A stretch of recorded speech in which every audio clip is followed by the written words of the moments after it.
Nós estamos falando do capítulo 5, Bem-aventurados os aflitos. Este capítulo é um capítulo muito grande, muito longo, porque também muitas são as aflições do ser humano. E há, na parte final, aonde estamos chegando, algumas perguntas que Kardec faz aos espíritos. Perguntas que são também, muitas vezes, comuns em nossos pensamentos, em nossas dúvidas. E nós estaremos abordando, nesse trecho final do capítulo 5, essas indagações. Kardec pergunta, e os espíritos orientam com a visão sábia das leis do universo. Que tipo de pergunta é esta que Kardec faz? Nós aprendemos na doutrina espírita que cada um é responsável pelos seus atos. Que não existe alguém que vá responder pelo pecado, entre aspas, de outra pessoa. Não há uma pessoa que esteja sofrendo porque algum parente seu fez o que não devia. Qualquer sofrimento que tenhamos atesta que ou nós pedimos para passar por aquilo, porque queríamos avançar mais depressa, e esta solicitação foi autorizada, ou nós estamos recebendo, como um reflexo dos nossos atos, estamos recebendo a conta para pagar dos nossos desatinos. Estas duas formas de entender o sofrimento são bastante elucidativas. Mas algumas pessoas que têm dificuldade de combinar princípios podem extrair dessa responsabilidade das atitudes negativas, repercutindo no nosso agora em forma de sofrimento, uma ideia equivocada, imaginando, bom, se a pessoa está sofrendo, é porque ela fez besteira. E se ela fez besteira, duas coisas nós podemos imaginar.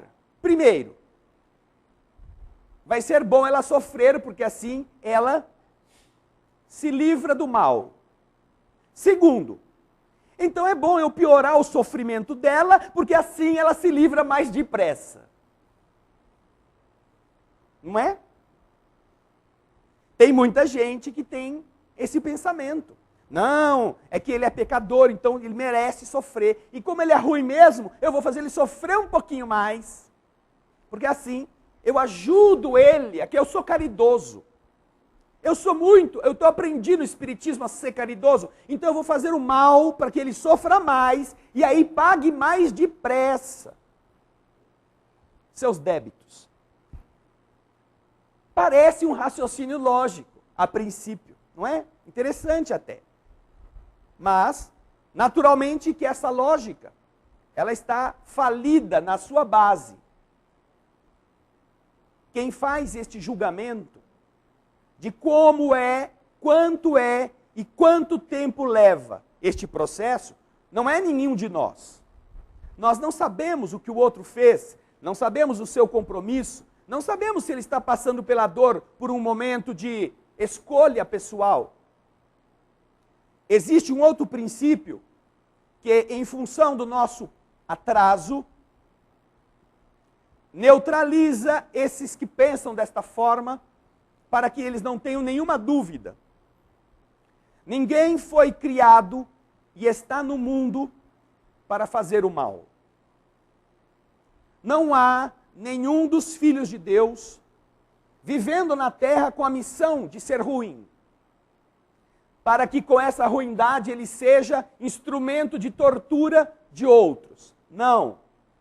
A lei do universo nos condena a fazer o bem. Aqueles que não fazem o bem, a infringem. E como infringem, recebem a consequência da infração. Muito simples isto. Mas Kardec, ao abordar este tema, pergunta aos espíritos o seguinte: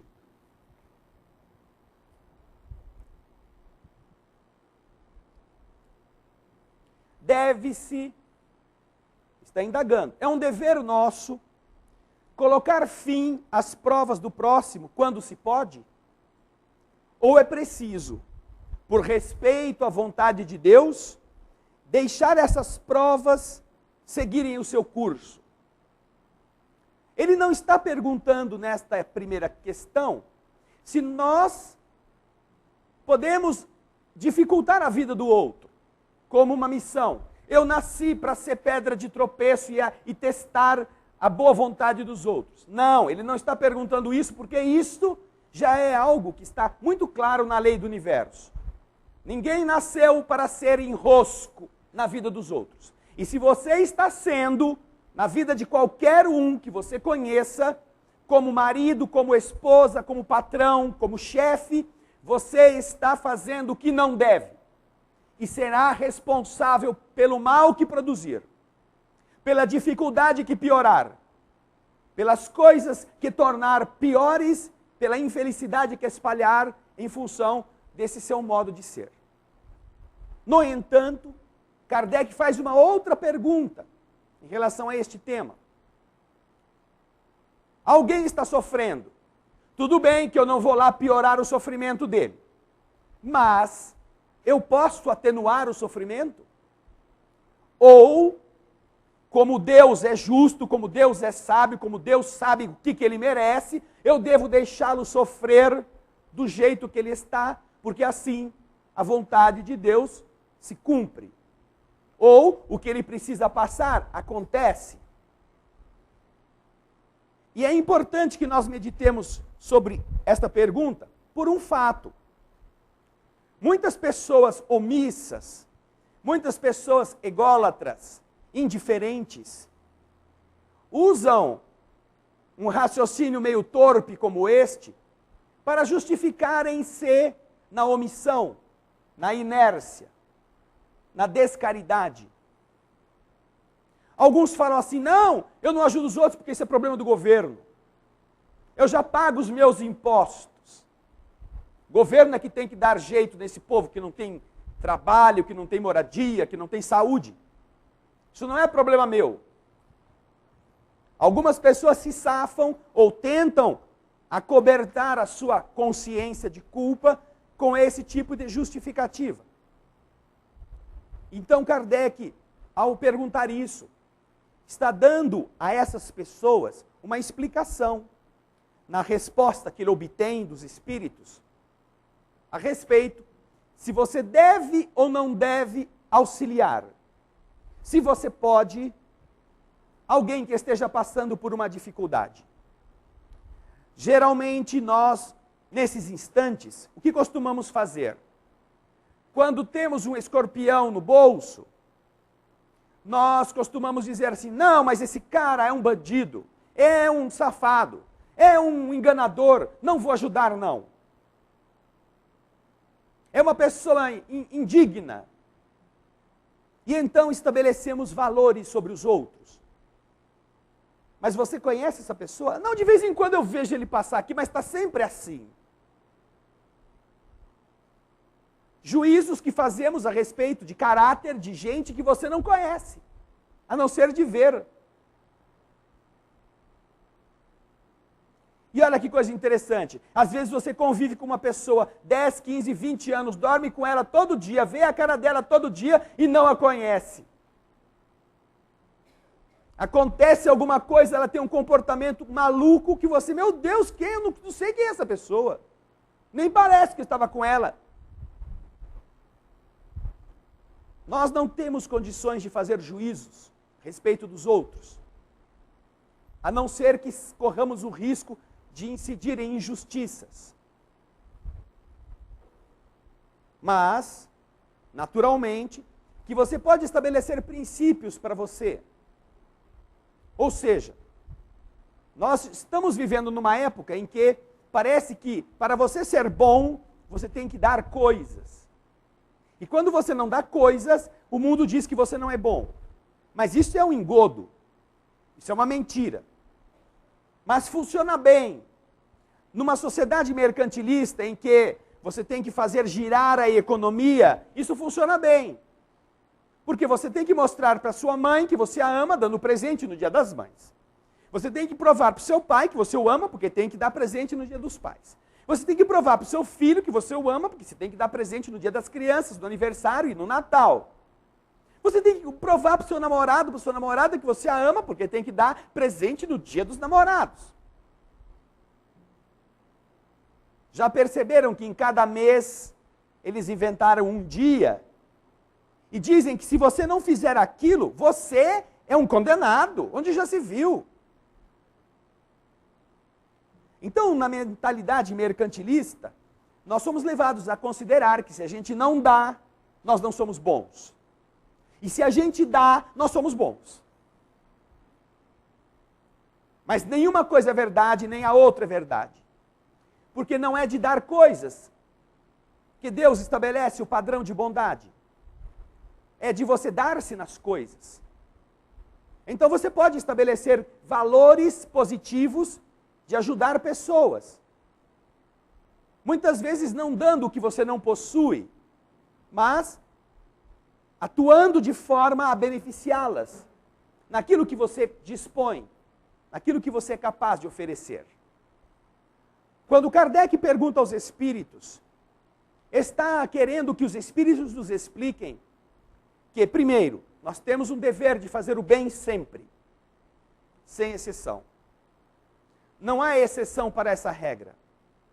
Pode ser a sua sogra, pode ser o seu sogro, pode ser o seu vizinho, pode ser o seu patrão, não importa quem seja, você tem o dever de fazer o bem.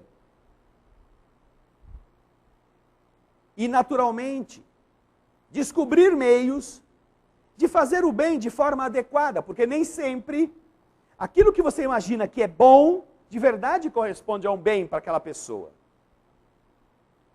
E aí há um grande problema para muita gente. Discernir. A prática da caridade, da atitude leviana e irresponsável, que mantém indivíduos na mendicância e pessoas se iludindo que são boas porque fizeram certas doações. Há um grande problema para aqueles ingênuos que começam a querer ser bons depois que frequentam religiões, que é de fazer o bem para gente que depois o engana, para gente que depois mente para ele. Aquelas pessoas que inventam uma história assim, ai moço, eu fui roubado aqui há 15 minutos, eu tenho que pegar um ônibus para minha cidade, está faltando R$15 para completar a passagem. Aí você entrega os R$15. Ah, que bom, né? Graças a Deus, hoje eu pude fazer o bem. Aí você dá uma volta no quarteirão, cruza com o mesmo cara pedindo para o outro, que está faltando R$15 para inteirar a passagem. E aí você se dá conta de que o cara é um pedinte profissional e você caiu como um otário naquela historieta. E então o que faz esse indivíduo bonzinho, esse generoso doador de R$15, que até não é nenhuma fortuna assim, além de querer até tomar satisfação com o infeliz, diz, eu nunca mais ajudo ninguém que me pedir. Grande generosidade essa pessoa demonstrou, não? Grande idealismo no bem. É uma coisa muito séria entender o que significa amparar as pessoas na medida que você pode. Mas isso deve ser feito, André, e a pessoa não tem que sofrer, a pessoa não tinha que padecer, não tinha que estar na... Estava lá escrito que ela tinha que passar por isso, afinal ela foi muito ruim na outra vida. Mas você está na terra com uma tarefa. Você não veio à terra com a missão de ser juiz e aplicar a sentença. Você veio com a missão de fazer o bem. E para que nós meditemos sobre este tema, e nada melhor do que termos uma história que elucida isto, nós encontramos no livro Estante da Vida, este livro aqui que o Raul vai mostrar para vocês, Estante da Vida, de Humberto de Campos, Irmão X, escrito através do médium Francisco Cândido Xavier, uma história que envolve Jesus. Jesus e Simão. É o capítulo 19, que exatamente tem esse título. Jesus e Simão. Jesus se retirava do lar de Jeroboão, filho de Acás, para atender a um pedido de socorro em uma casa próxima. Quando 4 velhos publicanos apareceram de repente, procurando o seu verbo reconfortante. Os publicanos eram aqueles indivíduos que cobravam impostos. Tanto quanto hoje, naquela época ninguém gostava de pagar imposto. Ainda mais os judeus que tinham que pagar o imposto para os romanos. Mas havia uma situação interessante. Como é que os romanos administravam isso? Os romanos vendiam a concessão de cobrar impostos para os que quisessem comprá-la. Quem tivesse dinheiro suficiente poderia, vamos dizer assim, candidatar-se a ser desses publicanos. Recebiam então dos romanos a autorização de cobrar impostos dos seus semelhantes, judeus iguais a ele. E o dever do publicano era enviar a Roma determinada quantia de tributos. Se ele cobrasse a mais, ficava para ele. Então sempre havia alguém querendo ser publicano. Comprava o direito, explorava o outro judeu, seu semelhante, exigindo um tributo que ia ser enviado para o invasor romano. E imagina se o outro judeu ficava feliz com isso. Eles odiavam os publicanos. Os judeus, que já estavam suportando a invasão romana, viam os publicanos como traidores, como indignos. Cuspiam de lado, se não neles mesmo, quando eles se aproximavam ou passavam por perto. Mas geralmente, os publicanos eram pessoas endinheiradas. Quando Jesus estava saindo então da casa de Jeroboão, atender uma necessidade em casa próxima, eis que chegam 4 anciães, 4 velhinhos publicanos. Haviam recebido as notícias do Evangelho, já haviam ouvido falar dessa novidade do reino. Tinham fome de esclarecimento, desejavam tranquilidade, suplicavam palavras que os auxiliassem na aquisição de paz e esperança. O mestre olhou para eles, viu a veste distinta e os rostos vincados pelas fundas inquietações e compadeceu-se dos 4. Porém, os mensageiros que o haviam vindo buscar o apressavam para que chegasse até a cabeceira de alguém que estava próximo da morte nas vizinhanças. E então, não podendo estar ali, atendendo os 4 que chegaram, Jesus chamou Simão Pedro. Ele pediu, diante dos consulentes que estavam ali, os 4 velhos: Pedro, nossos irmãos chegaram aqui à procura de renovação e de afeto. Eu te peço que você seja junto deles o portador do bem eterno. Ampara-os com a verdade. Prossigamos em nossas tarefas de amor com estes irmãos que chegam. O apóstolo Simão, convidado por Jesus a amparar aqueles velhos com a verdade do reino, olhou para os 4 e assim que Jesus saiu e eles ficaram sós, Simão se fez arredio, carrancudo, esperando que os 4 se manifestassem. Então, foi o joalheiro Eliúde, o mais velho dos 4, que se ergueu em nome deles e lhes disse a Simão: discípulo do Senhor, ouvimos a nova revelação e temos o espírito repleto de júbilo. Compreendemos que o Messias Nazareno vem da parte do Todo-Poderoso, arrancar-nos da sombra para a luz, da morte para a vida. Que instruções e bênçãos nos dás, ó dileto companheiro das boas novas. Que instruções! Temos sede do reino de Deus que o Mestre anuncia. Aclara-nos a inteligência, guia-nos o coração para os caminhos que devemos trilhar. Era o pedido verdadeiro, honesto, de Eliúde, o joalheiro. Simão, ouvindo isto, de olhar coruscante, esfuziante, como se fosse um austero zelador da consciência dos outros, brandiu violentamente o punho fechado sobre a mesa e falou ríspido: conheço-vos a todos, ó víboras de Corazim. Corazim era a cidade onde eles estavam. E apontando o dedo em riste para Eliúde, aquele mesmo que tomara a iniciativa do entendimento, acusou-o severamente. O que você pretende aqui, ladrão de viúvas e dos órfãos?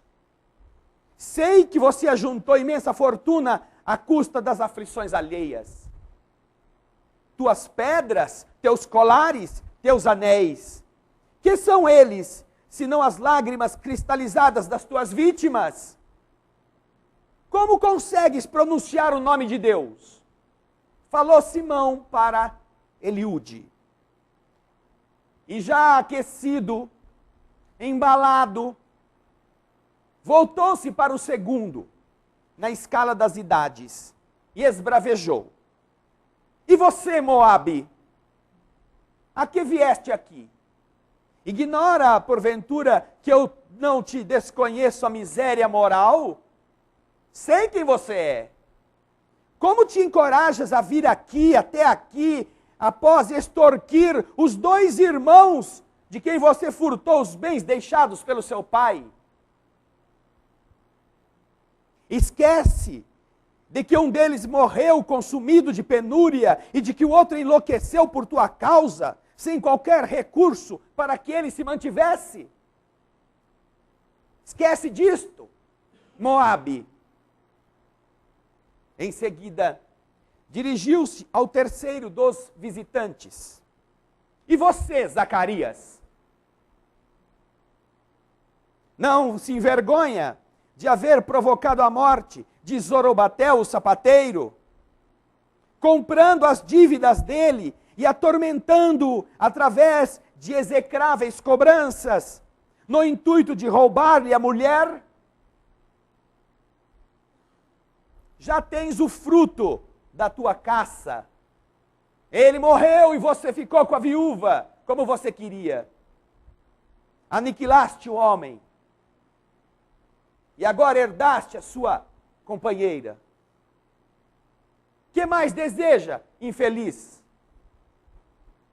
E virando-se para o último dos 4, Simão gritou: que posso dizer para você, Ananias?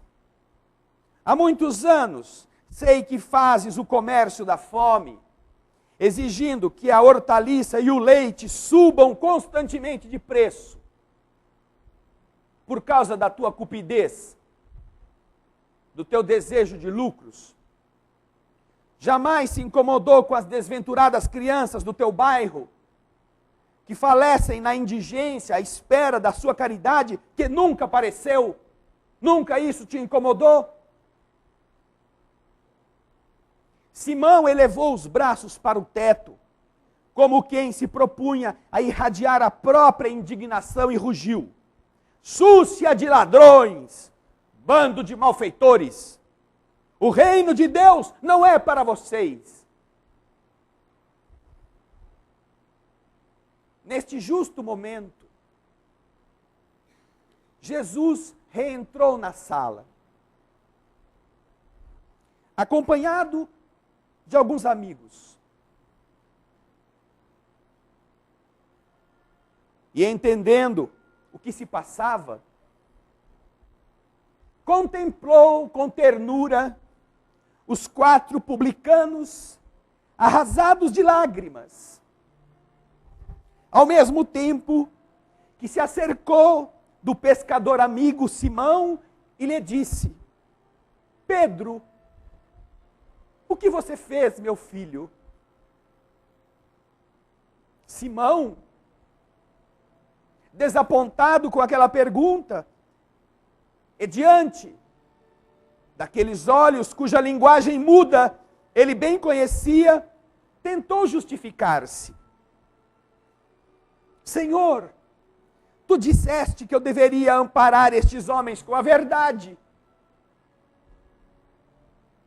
Sim, meu filho, eu te falei amparar com a verdade. Nunca te recomendaria aniquilar alguém com ela. Não te pedi para destruí-los com a verdade. Te pedi para ampará-los com a verdade. Assim dizendo, Jesus aceitou o convite que o dono da casa lhe fazia para sentar-se à mesa. E sorrindo, insistiu com Eliúde, Moabe, Zacarias e Ananias, para que com ele eles comessem a ceia da noite. Logo depois, organizou-se uma bela reunião, na qual o Verbo se mostrou reconfortante e enobrecido. Conversando, o Mestre exaltou a divina providência de tal modo, e se referiu ao reino de Deus com tanta beleza, que todos os que o ouviam guardavam a impressão de viver no futuro, em prodigiosa comunhão de interesses e de ideias. Quando os 4 publicanos se despediram, sentiam-se diferentes, transformados, felizes. Jesus e Simão retiraram-se igualmente, e quando se acharam sozinhos, caminhando passo a passo ante as estrelas da noite calma, o rude pescador condenou o comportamento do divino amigo, formulando perguntas através de longos arrazoados. Se era necessário demonstrar tanto carinho para com os maus, como estender ajuda aos bons, então?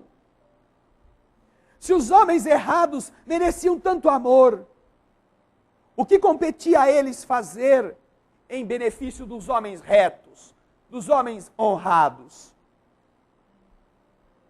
Jesus escutava as argumentações capengas e toscas do seu amigo em silêncio. E quando o aprendiz calou-se nas derradeiras reclamações, Jesus respondeu numa frase breve: Pedro, eu não vim à terra para curar os sadios. Vim ao mundo para curar os doentes.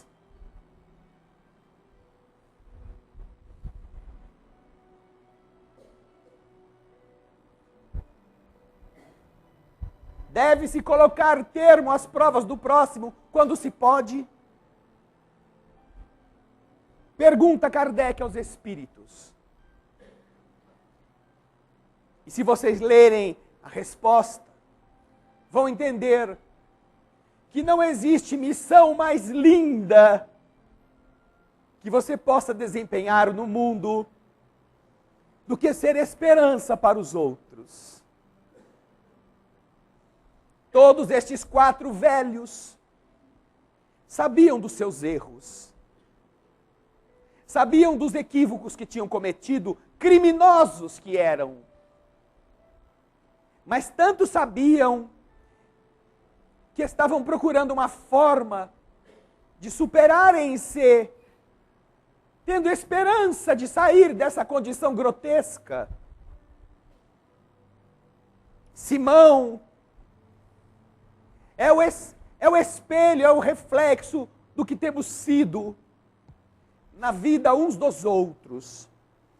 Criticões, julgadores, apontadores de defeitos, criticadores de condutas, faladores da vida dos outros, inventadores de tragédias, caluniadores da honra alheia.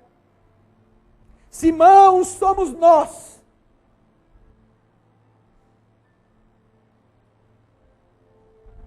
Que está no mundo como estamos na terra, com uma missão diferente desta, que ele está executando. Acreditava-se investido de alguma superioridade por estar ao lado de Jesus e tendo recebido do Cristo a incumbência de amparar os amigos com a verdade, preferiu marretá-los com a verdade.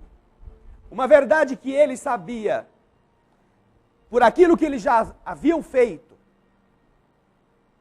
Enquanto que Jesus, que é o mesmo até hoje, ao nos atender nas dificuldades da vida, enquanto Jesus vem nos amparar com a verdade, daquilo que ele sabe que nós seremos um dia. Que coisa mais linda! Uma pessoa que carrega na sua consciência o equívoco da prostituição, que precisou enfrentar, talvez por prazer, talvez por culpa, talvez por comércio. Que esperança mais linda pode ter esta criatura do que a de saber que um dia ela será uma criatura digna, que para Deus os erros do ontem não serão tão importantes quanto os acertos de amanhã. E que se de verdade ela deseja mudar de vida, nada a impede, nada obstaculiza a transformação do seu caráter, a modificação dos seus impulsos. Que alegria mais nobre pode haver no coração de alguém que deu um golpe para tomar coisas que não lhe pertenciam, de enfrentar-se a si mesmo com a certeza de que ele não está radicalmente condenado à miséria moral para a eternidade, que ele terá condições de ser um homem probo, que ele reconstruirá a sua vida, que há chance para ele ser diferente. E para qualquer pessoa que está aqui ou que está em casa, para qualquer pessoa que já tenha errado e se arrependido do erro, não importa em que área seja,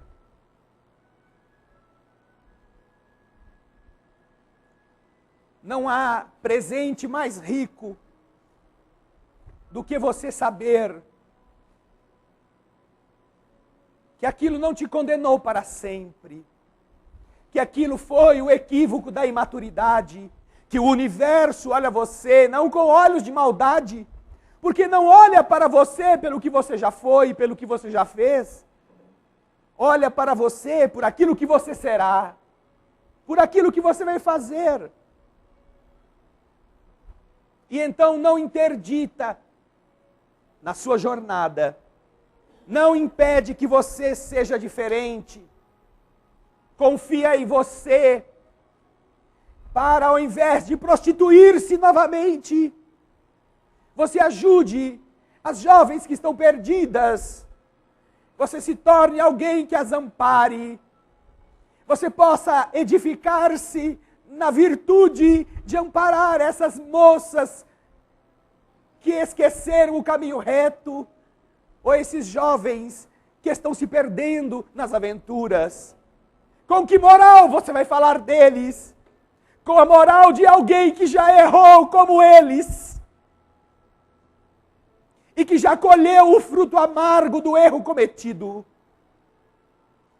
que já se arrependeu do que fez e que em nenhuma hipótese vai julgá-los. Os religiosos normalmente se travestem de bonzinhos porque encontraram alguns caminhos em versículos bíblicos e saem por aí a dizer: você está perdida de alma, você não presta, você vai para o inferno, você já é da laia do capeta. Mas o cristão, o verdadeiro cristão,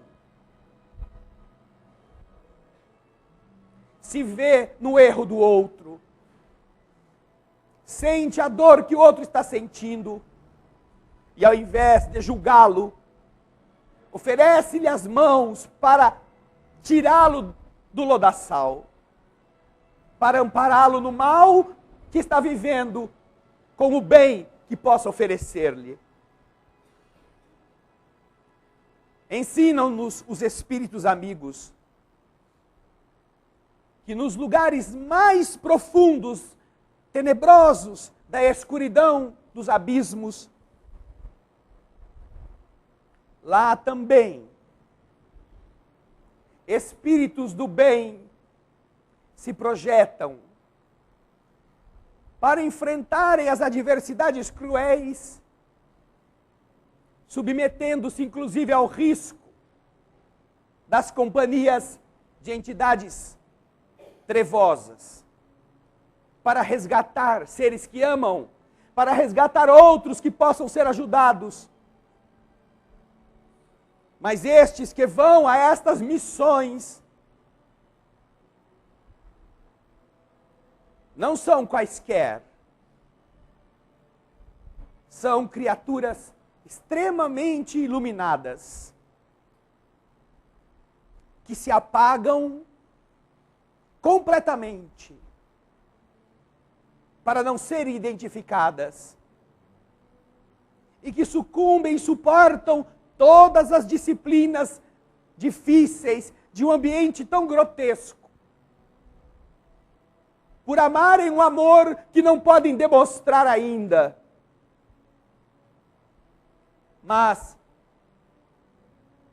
mesmo a treva, mesmo os umbrais, são governados por espíritos, ou são velados, melhor dizendo, por espíritos sublimes, que alguns chamam de anjos, espíritos de elevação, que tomam conta, que procuram amparar, que procuram resgatar quando isso se faz possível. Mas sabem por que eles estão ali? E por que ostentam esta condição de angelitude? Não porque foram criados especialmente por Deus.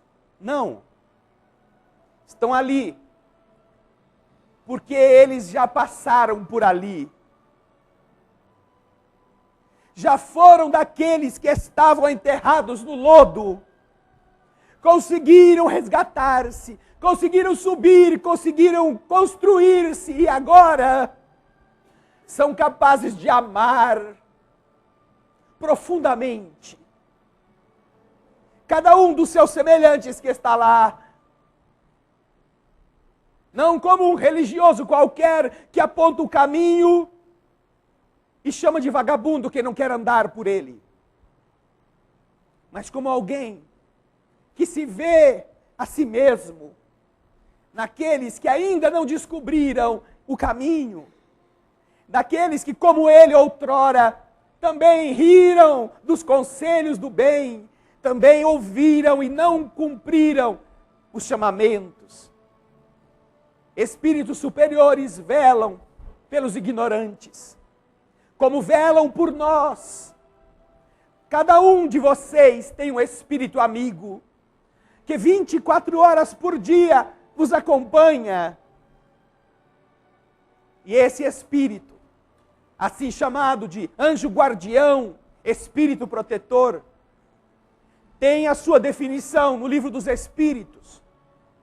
Qual é o papel do espírito protetor junto do seu protegido? O papel de um pai junto ao filho amado. Um pai que conhece as fraquezas do seu filho, que sabe onde estão os seus limites, sabe onde ele está errando, sabe quais são os seus vícios, e que está ali ao lado dele para amá-lo, para ajudá-lo em qualquer dificuldade, para intuí-lo em coisas boas. Se não fosse possível diminuir a dor de alguém, fazendo o bem para essa pessoa, nós estaríamos perdidos. Porque não teríamos um espírito amoroso que nos amparasse. Estaríamos entregues à nossa própria miséria, com as nossas ideias translocadas, com os nossos impulsos frágeis na direção do vício, voltando a fazer as mesmas coisas que sempre fizemos. Por isso é que o mundo espiritual elucida que se você deseja de verdade descobrir a felicidade na Terra, que é possível, aquela que é possível existir num planeta de prova e expiação, se você deseja descobri-la em você mesmo, seja esperança para os outros. Transforme-se em alguém que ampara criaturas, que as faça sorrir por um momento que seja. Seja a pessoa que, ao invés de ser parede no caminho dos outros, se transforma em ponte que liga um lado a outro, superando a dificuldade do buraco. Seja a pessoa que mais elogia, que mais vê as virtudes dos outros. Seja a pessoa que fale bem de todo mundo, mesmo daqueles que todo mundo ataca por serem notórias as suas imperfeições. Seja a pessoa que sorri sempre nas horas difíceis, que ampara com uma palavra amiga, mesmo o condenado. E se você não pode impedir que a justiça dos homens o prenda, o puna, seja aquela pessoa que leve para ele um copo de água, que faça com que ele se sinta amado de alguma forma, porque para ele vai ser inesquecível, não a cadeia, não a violência que sofreu lá dentro, vai ser inesquecível, não o crime que ele cometeu, privando alguém da vida ou fazendo alguém sofrer. Para aquele que está preso, vai ser inesquecível ser tratado como gente, ser amado por você que foi vê-lo. Ser ele que se põe na condição tão inferior, objeto do seu amor. Isso para ele será inesquecível. E quando nos referimos aos que são presos, não queremos dizer apenas àqueles que estão na penitenciária. Você sabia, querida irmã, querido irmão, que existem pessoas em grande quantidade no mundo que carregam as grades em si mesmas? que andam por aí como encarcerados na vergonha, como encarcerados na solidão, no medo. Muito mais estão andando pela rua do que presos em cadeias. Esta mesma criatura vai se sentir amada e será para ela inesquecível. Se todo mundo a execra, se todo mundo a humilha, se todo mundo a despreza, mas você a cumprimenta, você a considera, você se importa com ela. Alguém fraqueja numa relação afetiva, seja o homem ou a mulher. Alguém se deixa arrastar por um sentimento confuso, que nós não sabemos identificar o porquê, mas é um fato. E então descobre-se a traição. E aquele círculo de amizades sofre o entrechoque.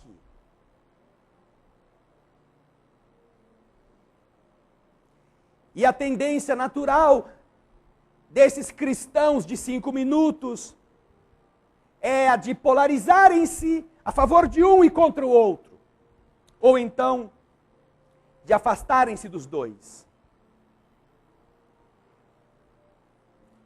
Mas se você fosse aquela pessoa que foi flagrada ou que teve que enfrentar essa dificuldade emocional e acabou se deixando levar por ela, e que viu que todos os seus amigos fugiram de você, que as pessoas olham para você agora e cochicham uma com a outra, e que você teve que parar de frequentar os mesmos lugares, teve que parar de, inclusive, de ir na mesma igreja. Como vai ser importante para você aquele amigo dos velhos tempos, que convida você para um almoço na casa dele, que te abraça na rua quando todo mundo te aponta como uma criatura criminosa.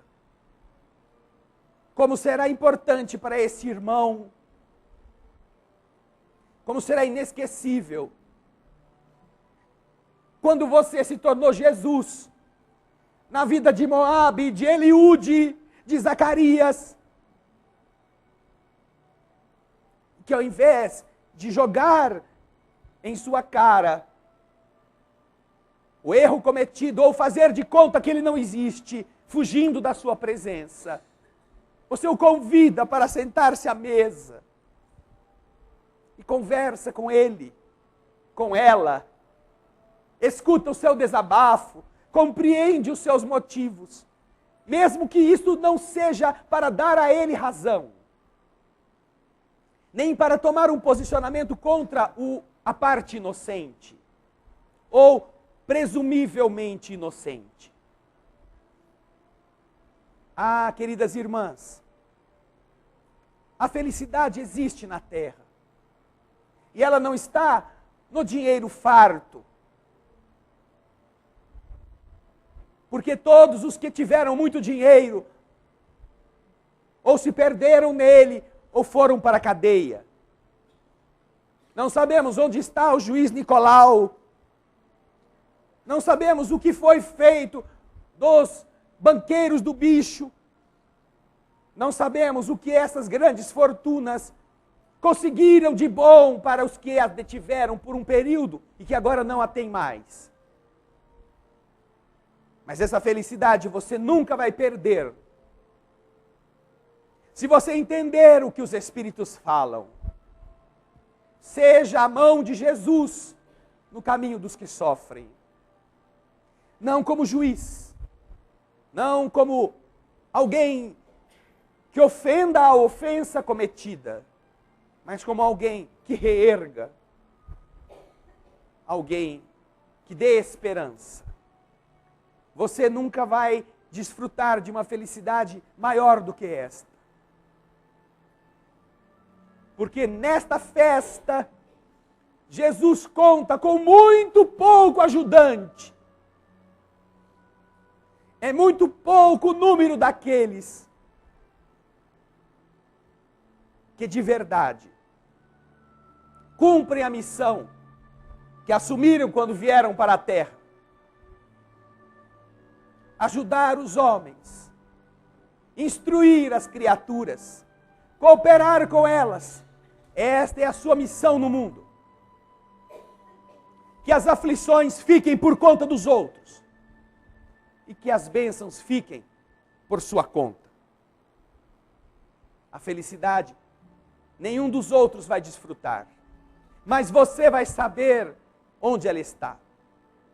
Quando entrarem agora na sala de passe, lembrem-se que ao redor de vocês, os espíritos que estão ali presentes, são exatamente deste tipo. Eles sabem o que cada um já fez de errado. Mas eles vieram para beijar seus corações, para abraçá-los, porque eles olham para vocês por aquilo que serão, não por aquilo que já foram. Abram-se para eles. Sintam a beleza. Deixem-se pintar pelos pintores, porque vocês, para eles, são obras de arte de Deus, que embelezarão o mundo por onde andarem.